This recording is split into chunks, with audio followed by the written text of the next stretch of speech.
In this session, I'd like for us to think for a little bit about the role that a woman is given as assigned by God, the Creator. As I mentioned before, always so important for us to understand what is the purpose for which God created men, for which God created women. And in particular, we'll be looking here today at why God created women and what the role is, what the purpose is for which God created women.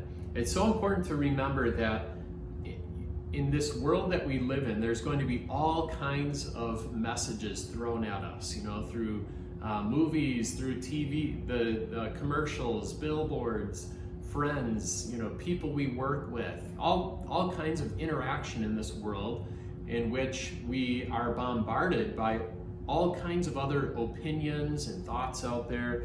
And a lot of people in this world like to try to say, well, if I can just kind of find whatever the majority of people think, that's what I'll go with, But you could go around the world to different societies and you'll find all kinds of different views and perspectives. So we've got to zoom out further than that and ask ourselves, what does God think? What is God's original plan for men? What is God's original plan for women? Because you'll never find true fulfillment and joy in life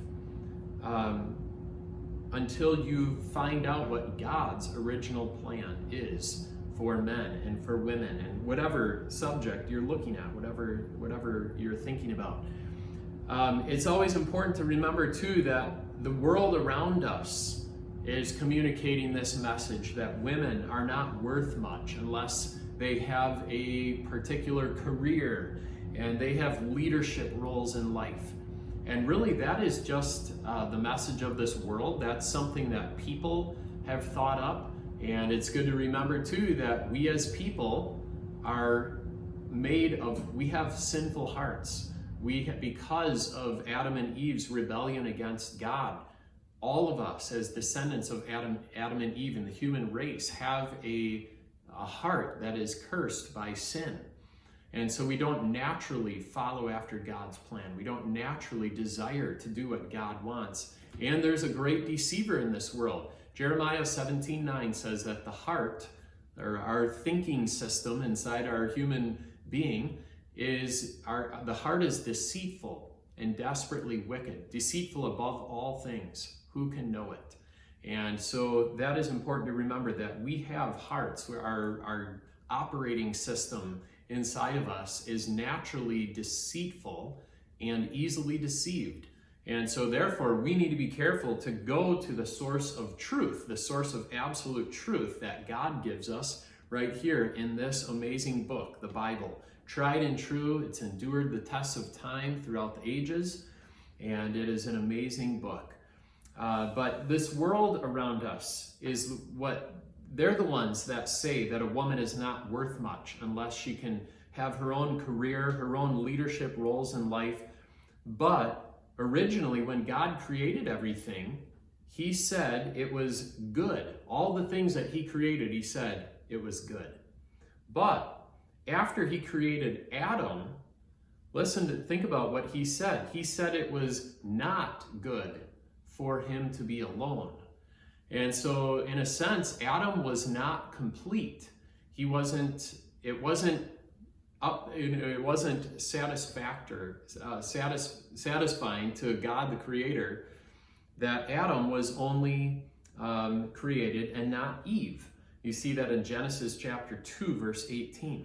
And so we see that God created the woman to complete the man.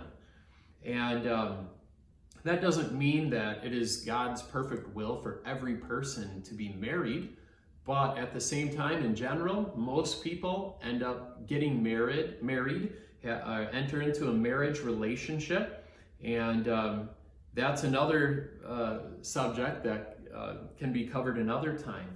But it's important for women to remember and recognize the message of the world compared to the message of God. God's plan for a woman is to, like you see in Proverbs chapter 31, a very clear description of a woman given there. A woman that fears God, a woman that is beautiful in the sight of God. A lot of women are very concerned about having outward beauty and almost flaunting that in many ways. God is more concerned that a woman fear God, that she have that spirit that seeks after God. The Bible describes a woman as a keeper at home.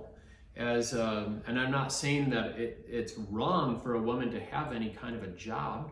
I'm not saying that at all. But I'm just saying, when you look throughout the Bible, you see that the women were typically those that were the keepers at home and helping to raise the children. They, of course, are the ones that bear children. And so God gives a special communication, a special interaction with those children. And the father has an important part of that, but there's a very special role that God gives for women. And so I trust that, and there's so much more we could look into. This is not covering everything about that, but I trust that just gives a few general thoughts to help guide us into searching the scriptures more to see God's specific role for women and for men.